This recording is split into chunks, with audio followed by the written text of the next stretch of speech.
Check out Beyond Meat, finishing the day higher, shares well off their peak, but the stock is still up more than 500% since its May IPO. All of this as rival Impossible Foods had a key ingredient in the Impossible Burger approved by the FDA, sending the company soaring to a $5 billion valuation. Impossible Foods burgers rolling out tomorrow at Gelson's, that's a Southern California supermarket, and the company plans to sell its products in grocery stores nationwide by next year. It's not all rosy, though, in the IPO market. Uber is down 25% since going public at a sky-high valuation, and they aren't even the scariest cautionary IPO tale in recent memory. So let's bring in the Dean of Valuation himself, Aswath Damodaran, to help us make a sense of the IPO market, shine a light on some of these IPOs. Professor, always great to see you. It's good to be back. So let's start off with Beyond Meat. With this, I mean, we always knew that competition was looming, but it's knocking at the doorstep at this point. I think it's interesting because I think Beyond Meat had the game to itself for a while. I mean, it's the only macro bet you could make if you thought vegan and vegetarian food was on the horizon. But I think that's over now with Impossible Foods. Not suggesting an overnight correction, but now you got a game where you've got competition. And I think the competition is only going to get wider because there are going to be other listings in this space. I mean, the space is going to be big. The question is there enough room for all these players to become big players? And I don't think there is.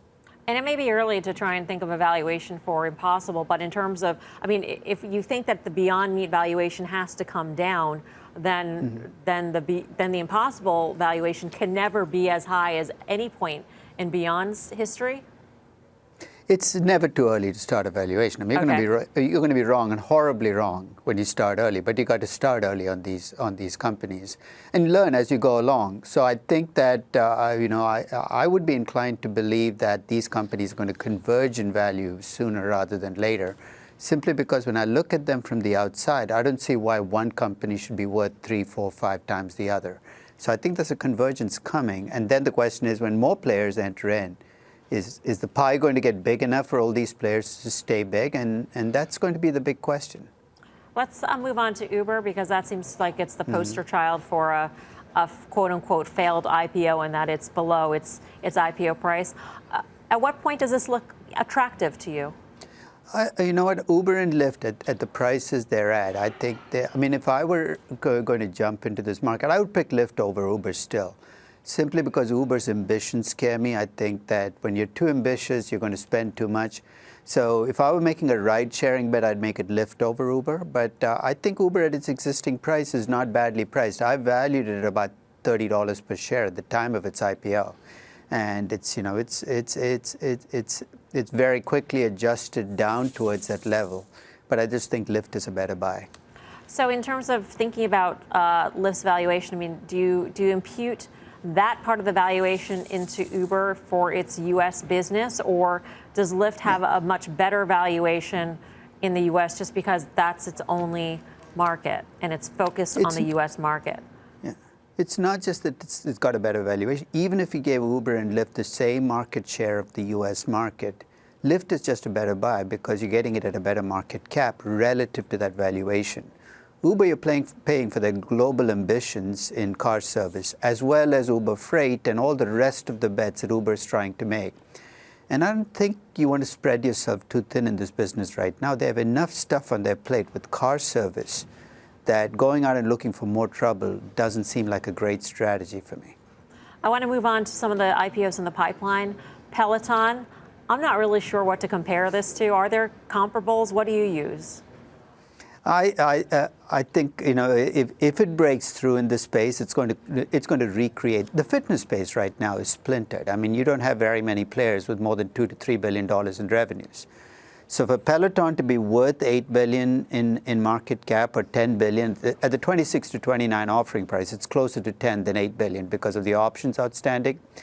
They need to have $8, $10, $12 billion in revenues. Either they're going to recreate this market by changing the way we exercise, and they have a case to make that maybe the game is changing, or they just are not going to reach there. So it really has to recreate the fitness space. It's a fitness, I mean, if you think about it, it can't stay a cult company. You cannot be a $10 billion company with only the 500,000 or 1 million members. I mean, you're going to go to 3, 4, 5 million members, and paying $40 a month, I mean, that's 2.5 times what I pay for Netflix. And that doesn't strike me as something that most people would be willing to pay for whatever content they can deliver.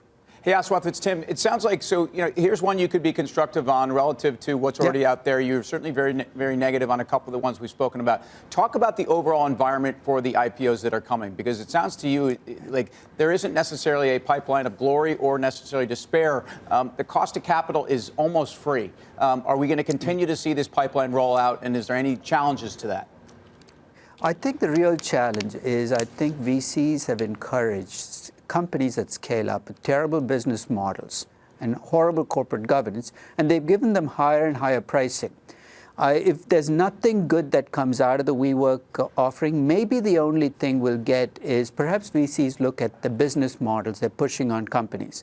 Because I've talked to young startups, and the pressure to scale up is so great that you're ending up with these huge companies in terms of revenues with terrible business models.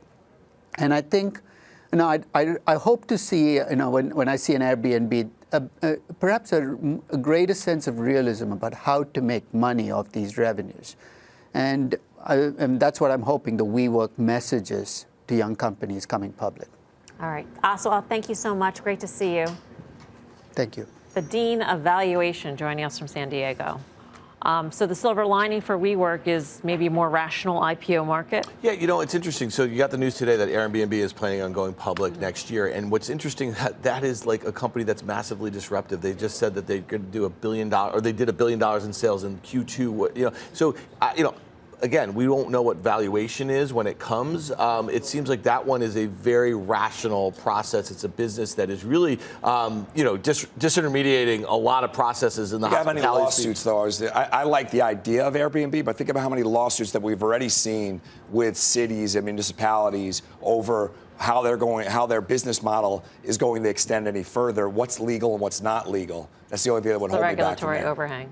I think one of the most important things he said was the horrible corporate governance, because investors just aren't doing their homework on this. And I mean some of the most sophisticated investors in the world. I don't mean the retail investor. Retail investor is not usually getting to these deals, by the way, on an IPO. They certainly didn't get to them in Silicon Valley. So I think the clubbiness of the, and it may sound like I'm harping on Silicon Valley, but I got to tell you, a lot of this stuff comes through unchecked. They've essentially been built up by a community that all invest in each other, and suddenly you're left with companies that don't really make money. Well, the clubbiness, but also just the amount of free money slashing around. I mean, that has an impact. They've got to put that money somewhere, and so they let these things slide. Another unintended consequence of central banks around the world, people get lazy. I mean, SoftBank, I don't know anybody at SoftBank. They made an investment at a $48 billion valuation. We're talking about a company that could go public somewhere between $12 and $15 billion.